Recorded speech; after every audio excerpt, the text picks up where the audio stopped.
ከአንዳንድ ሰዎች አሁን ደግሞ ብልጽግና ቋንቋ አለች ሰሞኑን የመጣች ባዳና ባንዳ የምትል ታርግልኝ። እንዲያውም ብልጽግና ስልጣኑን አጥብቆ ይወዳል ከሌሎቹ መንግስታት ይልቅ። ቅጠል ኮሽታ ኮሽ እንዲል አይፈልግም። ምንም እንዲገሰጽም አይፈልግም፣ እንዲተችም አይፈልግም። ሰሞኑን የቀደሙት የኢህአዴግ ሹማምንትም ወጥተው ስለ ወደብ አገር ሲመሩ ከርመው እንዴት እንደሄደችም ኤርትራ አናውቅም፣ ወደቡም እንዴት እንደሄደ አናውቅም ሲል አፍራለሁ። ስማቸው መናገር ስለማልፈልግ ነው። እንዴት እንደሄደችማ ጠንቀው ያውቃሉ። እንድትሄድም ፑሽ አድርገዋል። ምንድነው ዛሬ ስልጣን ያሉ ሰዎች ትልልቅ ፖዚሽን ላይ ያሉ ሰዎች 97 ምርጫ ክርክር ላይ ከቅንጅት ሰዎች ጋር በተደረገ ክርክር ኤርትራን ብላችሁ ኤርትራ መገንጠል የለባት የአሰብ ወደብ ማጣት የለብንም የሚል ክርክር ሲነሳ እንደገና ነገር ተቆሰቁሳላችሁ። ጦርነት ጫሪዎች ናችሁ። አሰብ የኤርትራ ነው ብለው ሲሞግቱ የነበሩ ሰዎች እኮ ናቸው ዛሬ አሰብ የኢትዮጵያ ናት ሆ ብለን እንነሳ። ከመንግስት ጋር የምትሰራው መንግስትና ፓርቲን የለየ መንግስት ሲሆን አሁን እኮ ቶታሊ ብልጽግናም መንግስትም ነው ፓርቲም ነው። ምንም ጥርጥር የለው። ዶክተር አብይ አህመድ ፈጠራን በለው መደመር የሳቸው መጽሐፍ እንደሆነ ነው ማለት ጥሩ ነው እኮ መደመር ግን በቦታው ሲሆን ነው የምትደምር። ውሃና ዘይትን አትደምር፣ ነዳጅና ውሃን አትደምር። በዛ ላይ ደግሞ በዚህ ብልጽግና ዘመን የፓርቲው ማርመላስ በኋላ እንመጣበታል አብሮ መስራት በሚል እንትን መክሊታቸውን የሸጡ ከዙፋናቸው ህዝቡ ካስቀምጣቸው እንትንስ የወረዱ እነኚህን አይነት ሰው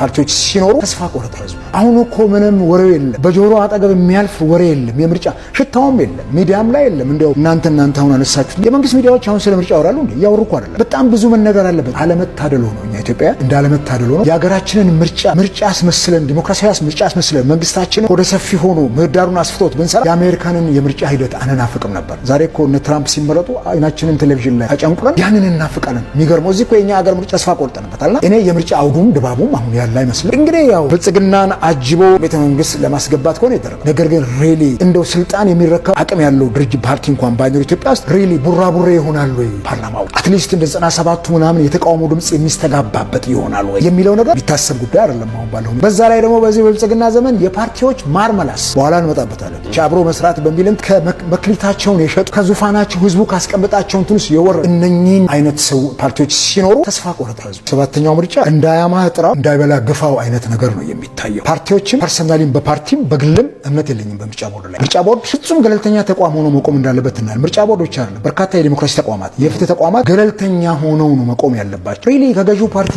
ምርጫ ቦርድ ተጽዕኖ ውጭ ነው ወይ ያለው? የገዢው ፓርቲ ምርጫ ቦርድ ላይ ትልቅ ክንዱን አይጫንም። እያየናቸው ያለናቸው በርካታ ነገሮች። እኔም ኢዜማ ለቂ ልውጣ ያስገረደኝ ከመንግስት ጋር አብሮ መስራት የሚለው መፈተሽ አለበት የሚል አቋም ስለነበረኝ ምን ጠቀመ ምን ጎዳ ፓርቲው። እኔ ከመንግስት ጋር አብሮ መስራት የሚለው ማደንዘዣ ነው። ፓርቲዎች ኖ ልክ አይደለም ብለው መንግስትን እንዳይሞግቱት መደመር በተሰኘው አገር በቀልን በለው ብልጽግና በቀልን በለው ወይም የዶክተር አብይ አህመድ ፈጠራን በለው ጥሩ ነው እኮ መደመር ግን በቦታው ሲሆን ነው የምትደምረው። ውሃና ዘይትን አትደምር፣ ነዳጅና ውሃን አትደምር። ሁለቱም ተቃራኒ ሆኖ መቀጠል አለባቸው። ውሃውም ለህይወት ያስፈልጋል፣ ዘይቱም ለህይወት ያስፈልጋል። እኔ ተቃዋሚዎች መንግስት እንዳይሳሳ መንግስት ከመስመር እንዳይወጣ ልጓም የሚሆን የተቃውሞ ጎራ ያስፈልገዋል። ከመንግስት ጋር አብሮ መስራት የሚለው ሊሚቴሽን ያስፈልገዋል። ይህን ነገር መጀመሪያ ላይ በህግም ጭምር የደነገግነው ምናልባት ወደፊት የሚታይ ነገር ይሆናል። ከመንግስት ጋር የምትሰራ መንግስትና ፓርቲን የለየ መንግስት ሲሆን የመንግስት ስራ ላይ ተመደበ የምትሰራው ስራ የመንግስት ስራ ነው። የፖለቲካ ፓርቲዎች መጥተው ተዋድረው ምህዳሩ ላይ ገዢው ፓርቲ ቢሸነፍና ሌላውን ቢመጣ የመንግስት ስራ ይቀጥላል። ችግሩ ኢትዮጵያ ውስጥ መንግስትና ፓርቲ አልተለየም። እንዲያውም ጭላንጭሉ በኢህአዴግ ዘመን ይሻል ነበር መንግስትና ፓርቲን የመለየት። አሁን እኮ ቶታሊ ብልጽግናም መንግስትም ነው ፓርቲም ምንም ጥርጥር የለው። ስለዚህ መንግስትና ፓርቲ እንደ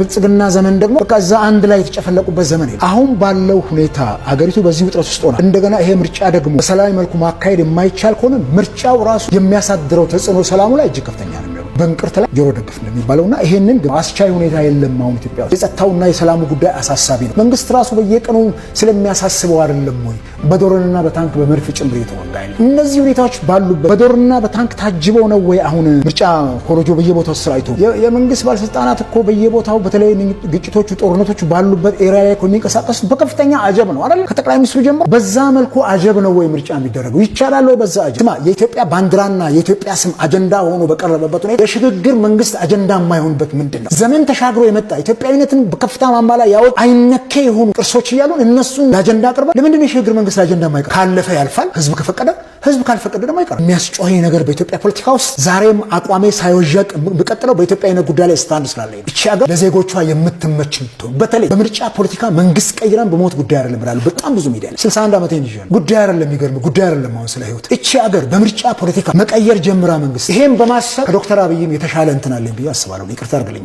ባንዳማን ነው ባዳማን ሪሊ እኛንን ኢትዮጵያን አሳልፈን ለግብጽ ምንሰጥ እኛንን አሳልፈን ለኤርትራ ኢትዮጵያን ምንሰጠው ቀይ ባህር ለኢትዮጵያ አይገባትም ብለን እኛ እንላለን። ይህን መንግስት ስለጠላኑና ስለምንታቸው ሰሞኑን የቀደሙት የኢህአዴግ ሹማምንትም ወጥተው ስለ ወደብ አገር ሲመሩ ከርመው እንዴት እንደሄደችም ኤርትራ አናውቅም፣ ወደቡም እንዴት እንደሄደ አናውቅም ሲሉ ስማቸው መናገር ስለማልፈልግ ነው። እንዴት እንደሄደችማ ጠንቀው ያውቃሉ። እንድትሄድም ፑሽ አድርገዋል። 97 ምርጫ ክርክር ላይ ከቅንጅት ሰዎች ጋር በተደረገ ክርክር ኤርትራን ብላችሁ ኤርትራ መገንጠል የለባት የአሰብ ወደብ ማጣት የለብንም የሚል ክርክር ሲነሳ እንደገና ነገር ተቆሰቁሳላችሁ። ጦርነት ጫሪዎች ናቸው። አሰብ የኤርትራ ነው ብለው ሲሞግቱ የነበሩ ሰዎች እኮ ናቸው ዛሬ አሰብ የኢትዮጵያ ናት ሆ ብለን እንነሳ የሚሉ። ቀይ ባህር ሲጀመር የኢትዮጵያ አካል እንደነበረ ምንም እኮ የታሪክ ድርሳናት የቅርብ ጊዜያችንን እኮ ማየት። ቀይ ባህር እኮ ከሄደ 30 ዓመቱ ነው። ጠቅላይ ሚኒስትሩም ብለዋል። የሰጠብንም እሳቸው ሲያገለግሉት የቆየ መንግስት ነው። ጠቅላይ ሚኒስትር ባይሆኑም በተለያዩ ሹመቶች ላይ ያንን ኢህአዴግን አገልግለውታል። ለምን ዛሬ አነሱታለም? ጥሩ ነው ማንሳታቸው ተገቢ። ምክንያቱም በሳቸው የምሪት ዘመን ኢትዮጵያ ህዝብ ከ30 ሚሊዮን 130 ሚሊዮን ደርሷል። ስለዚህ እቺን ሀገር ለመምራት ያለ ወደብ አይችሉም። 40 ወደብ ከሌላቸው አገሮች አንዷ ኢትዮጵያ ናት። ያውም 130 ምናምን ሚሊዮን ህዝብ ይዛ ምን ያክል አስቸጋሪ ደን